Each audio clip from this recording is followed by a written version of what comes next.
Olá, paz seja convosco. Tudo bem com vocês? Se você gostar do vídeo, dá um joinha. Se você não é inscrito no canal, se inscreva, ative o sino para que você receba futuras notificações, beleza? Bom, geralmente eu leio um texto bíblico, mas hoje eu gostaria de começar lendo o artigo 5º da Constituição, que diz o seguinte: todos são iguais perante a lei, sem distinção de qualquer natureza, garantindo-se aos brasileiros e aos estrangeiros residentes no país a inviolabilidade do direito à vida, à liberdade, à igualdade, à segurança e à propriedade, nos termos seguintes. E aí ele faz uma distinção. Aí no parágrafo 3º, ninguém será submetido à tortura. Parágrafo 4º, é livre a manifestação do pensamento, sendo vedado o anonimato. Então, a partir do momento que eu me expresso, eu tenho a liberdade de expressão, desde que eu não tenha anonimato. É assegurado o direito de resposta proporcional ao agravo, além da indenização de dano moral, material e de imagem. Ou seja, se alguém se sentir ofendido, ela pode processar e ser indenizada. Artigo 6º, parágrafo 6º, é inviolável a liberdade de consciência e de crença, sendo assegurado o livre exercício dos cultos religiosos e garantida na forma da lei a proteção dos locais de culto e suas liturgias. E aí vai. E tem vários parágrafos. Parágrafo 9º, é livre a expressão da atividade intelectual, artística, científica, comunicação, independente de censura ou licença. Bom, muito se discute agora nesse período, e agora eu quero falar abertamente com todos vocês. Se você não concordar comigo, passa o vídeo, não tem problema, não precisa concordar, mas eu quero tentar argumentar se você me emprestar o seu ouvido, né? Então o que acontece? Nós cristãos, nós pagamos impostos, nós somos cidadãos, nós temos que pagar a nossa contribuição com a sociedade, mas quando nós vamos expressar a nossa opinião, nós muitas vezes não podemos. E às vezes os próprios evangélicos, os próprios cristãos dizem que a gente não tem que se meter. Ora, eu tenho que exercer a minha cidadania. Eu tenho duas cidadanias. Eu creio assim, eu tenho uma cidadania do céu, mas tenho a minha cidadania terrena. Eu moro neste país e eu preciso exercê-la. Então, o que nós precisamos entender, e outra coisa, todo mundo pode dar opinião. Jornalista, advogado, enfim, todas as pessoas, mas quando um pastor dá opinião ou se coloca, cria um posicionamento político, ele é considerado idólatra, coisa do tipo, como se ele não pudesse expressar a sua própria opinião. E detalhe, ele pode ser criticado, mas ele não pode criticar. Todo mundo, você pode criticar milhões de coisas, mas você não pode criticar ou exercer o seu direito à liberdade de expressão. E nós temos que exercer nossa cidadania. Por exemplo, Paulo, quando foi preso em Filipos, ele foi torturado, foi colocado no cárcere. No dia seguinte de manhã ele foi liberado. Ele falou: negativo, eu sou cidadão romano. Cadê o seu superior?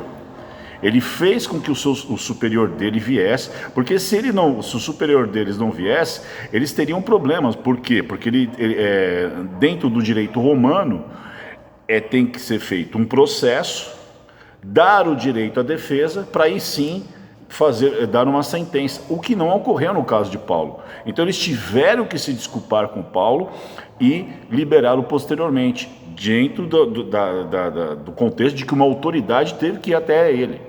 Outra coisa, muitas vezes se fala, mas não tem que se meter em política. Ora, Daniel, ele foi um primeiro-ministro da Babilônia. José, ele foi também uma espécie de primeiro-ministro do Egito, ele foi o governador do Egito. O próprio faraó disse: abaixo de mim, tudo que José disser é lei. Ele implantou impostos, ele foi cobrando impostos, a ponto das pessoas terem que dar a sua propriedade para poder adquirir comida. Então, peraí, a gente não pode discutir, nós temos que exercer a nossa cidadania. Nós somos cidadãos dos céus, mas enquanto isso estamos na terra e temos que viver a vida que Deus nos colocou para viver. E este é o país que nós vivemos, então nós temos que nos posicionarmos.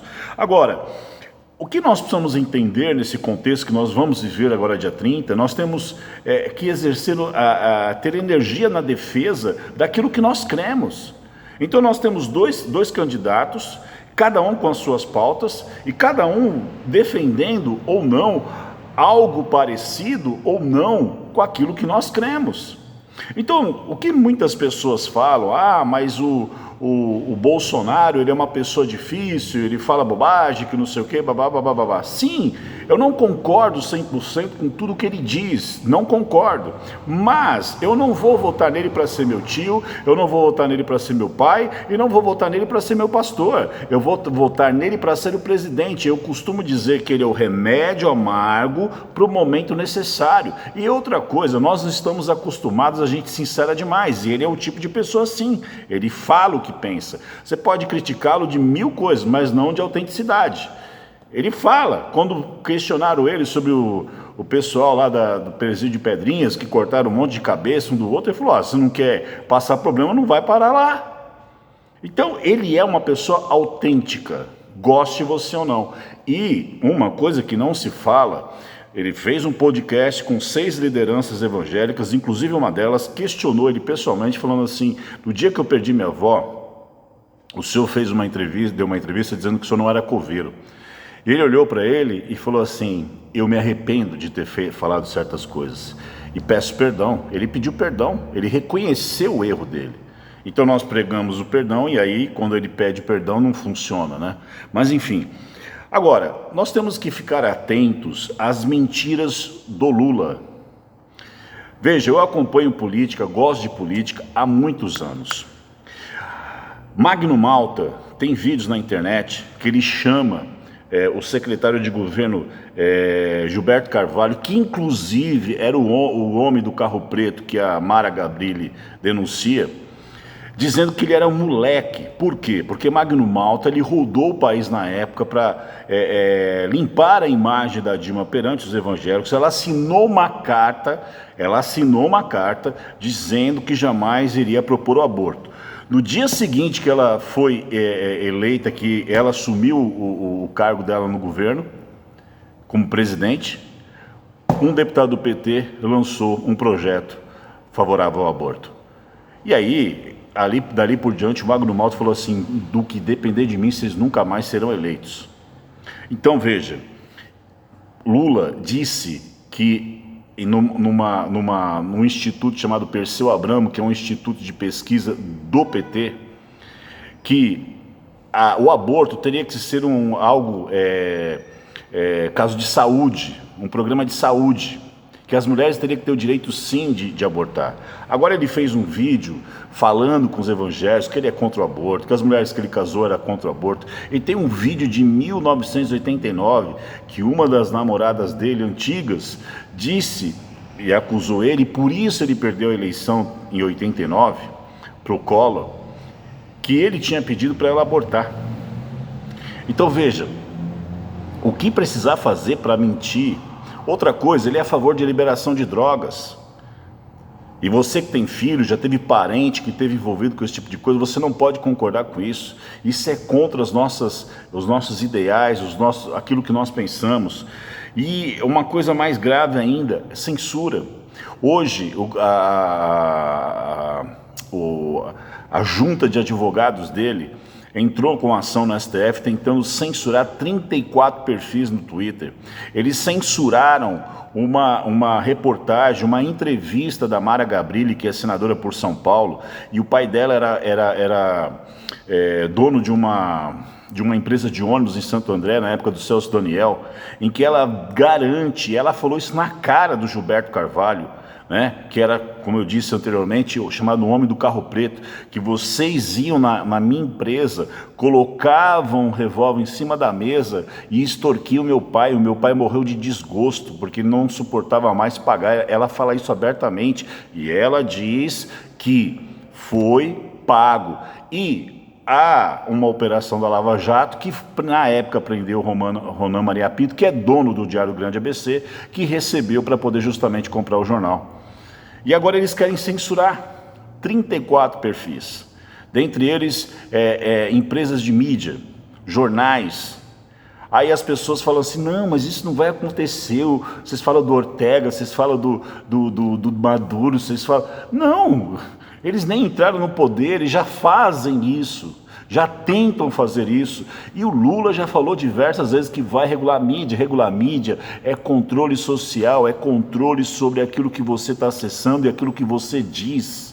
E se eles acharem que você não deve dizer o que você diz, mesmo que seja verdade, vai ser censurado. Então, uma coisa que o Justus coloca, ele fala com muita propriedade, são dois projetos de poder.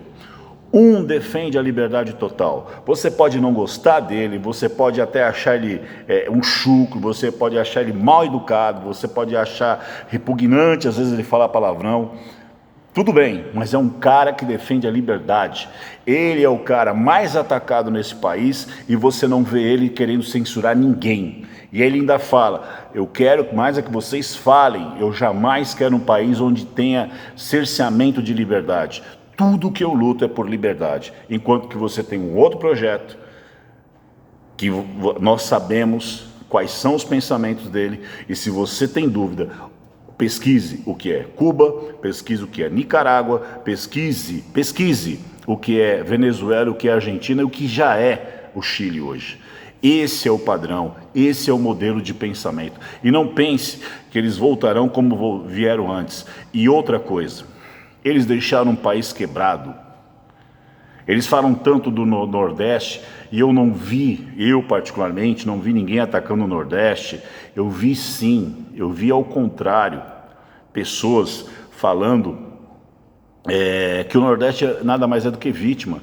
Ele falou ontem que o Nordeste tem analfabeto, que o governo nenhum, eles ficaram 14 anos no governo. Há mais de 16, 20 anos, a maioria dos estados do Nordeste são governados por partidos de esquerda, principalmente o PT. E há uma progressão, é uma gente muito boa. Eu sou filho de nordestino, então nós não temos nada. E outra coisa, como é que paulista, como é que sulista, como é que alguém do sudoeste vai falar mal de nordestino, sendo que nós fomos gerados basicamente com a descendência deles?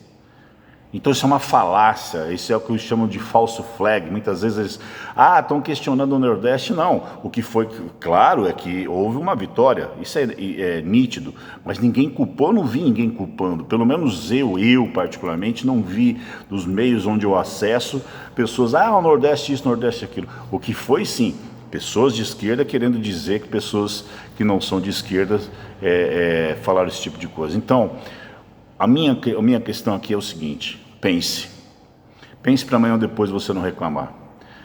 Tem uma economista chamada Renata, que ela fala uma coisa interessante. Os jovens que comemoraram a vitória de Hugo Chávez hoje choram por verem seus filhos comendo lixo.